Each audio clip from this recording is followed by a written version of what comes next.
Ladies and gentlemen, SideStrafe back with another look at World of Tanks. Of course, as most of you are aware, version 9.0 has released, and with it comes a few new high poly count tank models, which Wargaming are calling HD. And of course, we're looking at one of my favorite tanks in-game and in real life, the Centurion Mark 7/1.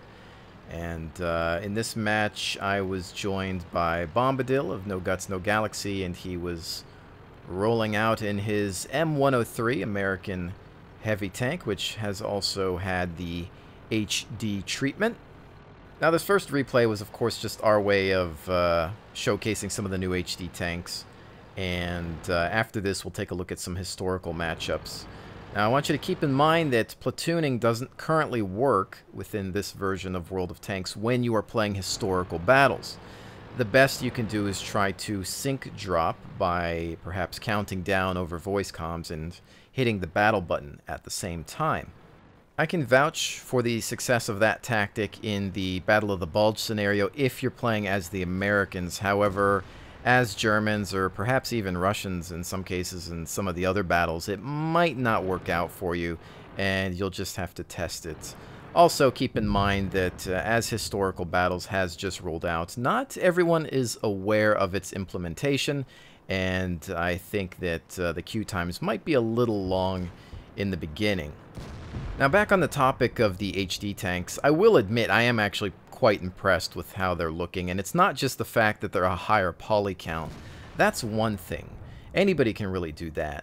But it's the shader system that they're using that really truly impresses me. If you take a look at one of their behind-the-scenes videos, you can see that they're using a piece of equipment on actual tanks. They're going into these tank museums and they're scanning the metal or the surfaces of these tanks to get the texture or the feel of the metal, the casting or the welding of these tanks, and then apply that in-game on their models, and it looks absolutely fantastic. I can't see any other games using this type of technique, at least not yet, and I'm sure that you know, more will follow over time. Now, perhaps somebody else has done something similar to this, but I don't think I've ever seen it applied as well. And when you really rotate your camera in your garage around some of these vehicles, you can just see all the little imperfections of the metal and how the casting works and everything, and it's just fantastic to see it. And I'm just absolutely impressed, because I didn't think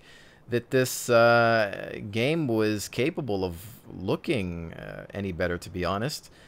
In the past, a lot of the tanks felt kind of flat, or like they were made out of cardboard in some cases. And at least visually now, with some of the newer HD or high poly tanks, they're definitely kicking it up a notch.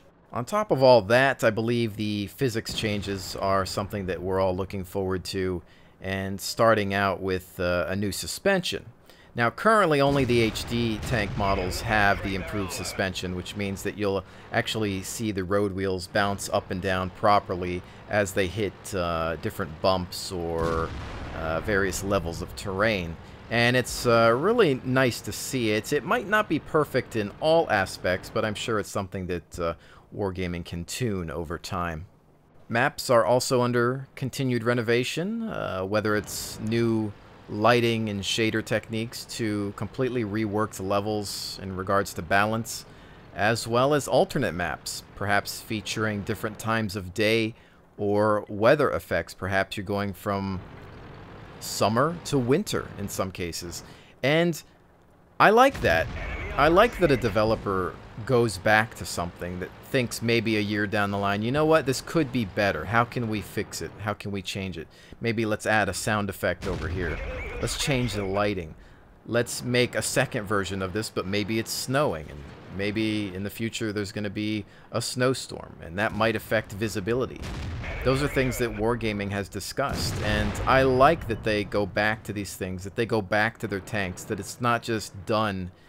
And I think that's really how you have to be successful as a business and remain competitive, of course. Now, yes, there are, of course, always going to be those maps that we absolutely despise, and for whatever reason they continue to remain. I can think of a few, But I do respect the fact that Wargaming does actually go back and retreat their maps or retreat their tanks. There aren't that many developers that go back and look at old content. There aren't that many devs that want to spend the time and the money to renovate.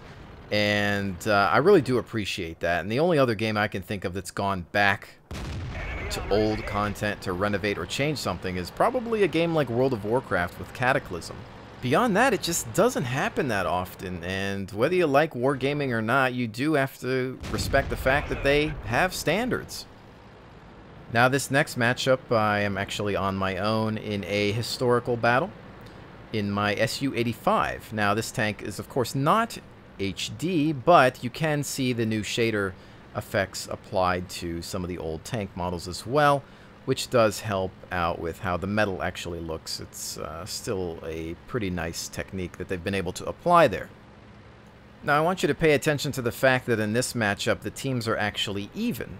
This isn't always going to be the case. For example, in the Battle of the Bulge map that you'll see after this, you'll notice that the teams are lopsided in favor of the Americans. That is to simulate the fact that the Allies typically had more tanks than the Axis. But the Axis are going to have more powerful tanks, better armor, better guns, better at ranged fighting. So these battles can of course be difficult. Don't think that just because you have more tanks, you're going to win, because more often than not, that is definitely not the case. You have to play smart, you have to coordinate and communicate. Now also, pay attention to the fact that tanks are being given historical loadouts. You're not going to go into battle with a top gun, a top engine. You're allowed to bring in the equipment that you've purchased for your tank, but that's it. In fact, you'll see here that my ammunition also hasn't been chosen by myself. It's automatically chosen for you, so you're not going to go into this battle with your usual loadout, which for most people typically consists of nothing but premium ammunition. And historically speaking, high velocity armor piercing or APCR or the wide variety of other types of ammunition that were used as specialty rounds weren't readily available in World War II, especially towards the end for the Germans, where they had to resort to using standard armor-piercing ammo due to the lack of resources. Now, for those of you, of course, wondering how to get into a historical battle, just go up to your battle button at the top of your UI in the garage, hit the tab below that, and you'll see the historical option. Keep in mind that if you're platooned, this is not going to work. It'll be grayed out. And like I said at the beginning of the video, you'll have to try to synchronize your drop with a friend. And again, also, like I said in the beginning of the video, that really only seems to work in the Battle of the Bulge if you're playing as the Americans. I haven't had much success. And as you can see in this match, I'm on my own. Bombadil wasn't able to get into this matchup with me, but he'll join me again in the final portion of this video. There is a learning curve to historical battles. Don't just come into this mode expecting to play the same way that you've been playing World of Tanks for years now. You want to err on the side of caution even more than you ever have before, because you don't have your top gun, you don't have your top engine, you don't have those parts that made your tank what it is in random battles. You need to relearn older guns.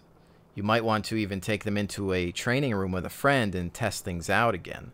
Everything else pretty much works the same. There hasn't been any changes to armor. You still have to deal with hit points. The gameplay mechanics are 100% the same. It's just that now you're dealing with dumbed down tanks in some respects. And when you're in a weaker tank against something heavy with a large gun on it, you really have to work as a team and communicate, coordinate to the best of your ability. You have to flank. You can't go in by yourself. Well, you shouldn't go in by yourself in a regular game anyway, but you really need to think about flanking a lot more and using positions to your advantage, ambushing. Think about these tactics. Read a book even on some old real-world World War II conflicts. You'll learn a lot, even in this arcadey video game called World of Tanks. There's a lot that you can learn from just reading about these altercations. And while you might not be dealing with 100% realism here, just thinking about group tactics, how tanks move together, how they cover themselves, how they use hills and terrain to protect the bulk of their tank. It's really a game of patience and strategy, and it's really simple when it comes down to it. It's just that you have to be in that right mindset. And keep in mind that not everyone is going to like historical battles. Definitely try it out. Don't be closed-minded. Give it a shot. You might end up liking it more than even random battles. Go in with a certain expectation. Read the descriptions of your tanks. Check out what loadout you're going in with. Because a lot of people are jumping into matches thinking that they're going to have the same loadout that they had in the normal game. For example, in the next battle we'll see, Battle of the Bulge, the M18 Hellcat seems to be the most popular choice. More often than not, the American team is just saturated with them, and I think it's because so many people are choosing it thinking that the Hellcat is amazing in the regular game.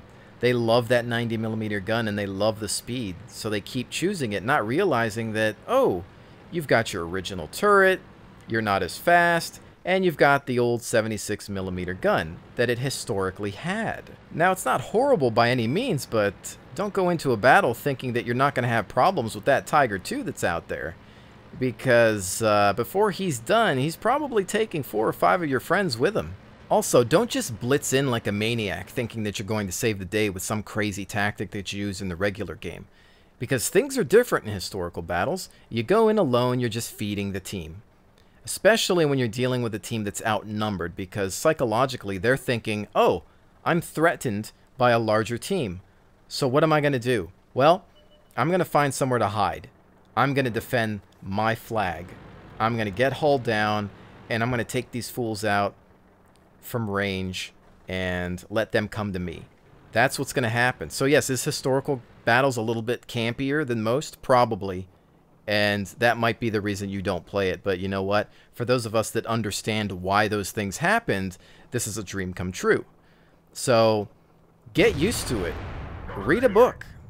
Because I'll tell you what, when the planets somehow align and you have that great team on your side, this is a really fun game mode. And especially if the other team is somewhat competent as well, you end up having that feeling of fear at times that you don't get in games these days. You almost get a little nervous and think, oh snap, things are different. I can't just pen this guy at his usual weak spot. I got to get around him. I got to flank him. How do we do this?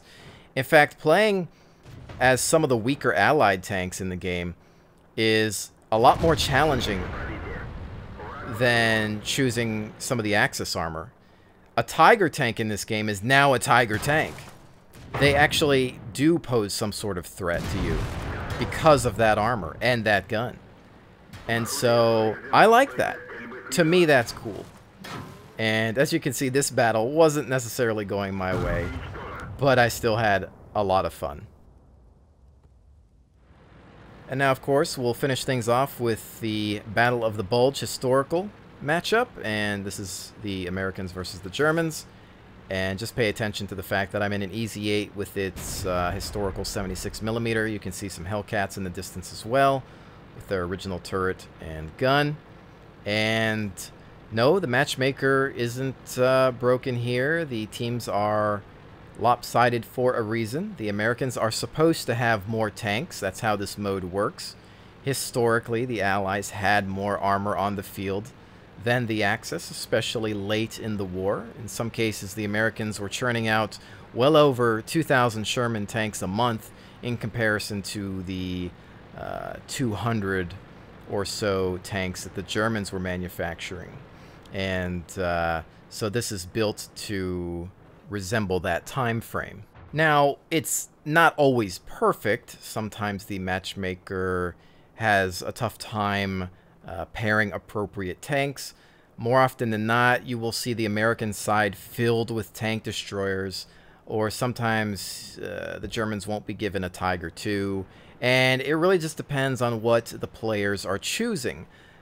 Creating a matchmaking service for any video game is very, very difficult, so it's always sad to see a lot of players hating on a developer for having a bad matchmaking system when they don't realize what goes into programming that kind of thing. It's not easy.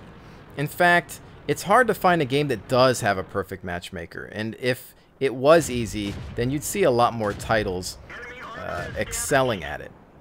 In this situation, I would say that you're seeing a lot of tank destroyers on the American side because those players think that they're going to be able to do better in those vehicles. Again, some of them aren't realizing that they don't have the top guns that they have in the normal game. In fact, in this battle, I believe only the Jackson has the 90mm main gun. Most of the other tanks, such as this Sherman EZ-8, are equipped with 76mm guns, in some cases a 75, and perhaps when you're talking about the M4, maybe even the 105, which, of course, is only really going to be effective if you're hitting the flanks of German armor, unless it's maybe a Panzer IV, and perhaps you get lucky. Now, you, of course, do have some high explosive anti-tank or APCR that you can use, but most of the time you'll see people yelling in chat to save it for Tiger IIs. I would like to mention that the Germans currently seem to be winning about 90% of these battles, mostly because the American team will see that they have a numbers advantage and get extremely cocky. You'll see a bunch of people enter the chat and be like, haha, matchmaker messed up, we've got more tanks, we're gonna win, go USA, and yeah, they get killed easily by one tank because they just drive in overconfident and don't realize that their guns can't pen the front of a Tiger II, and that guy will be sitting pretty on a hill taking out 4 or 5 people and laughing all the way to the bank. So do yourself and your team a favor. Don't rush in alone. Stick together. Try to communicate a little bit in chat. Call out targets. Focus fire. If somebody asks if you should cap, then the answer is always yes. If you have the opportunity to end the game with a base capture, then just do it. Because if you're on the team with the weaker tanks, all it takes is one living Tiger II to finish off the rest of the team. I see it happen all the time. So, ladies and gentlemen, with all of that said, hopefully you've enjoyed my look at World of Tanks version 9.0, and if you've never played World of Tanks and you're wondering what all the fuss is about, then I've got a link in the description below. Give it a shot. It's a free-to-play game. You've got nothing to lose but some time, and I really need more people in historical battles, so the more the merrier. With that said, I will definitely see you on the next one.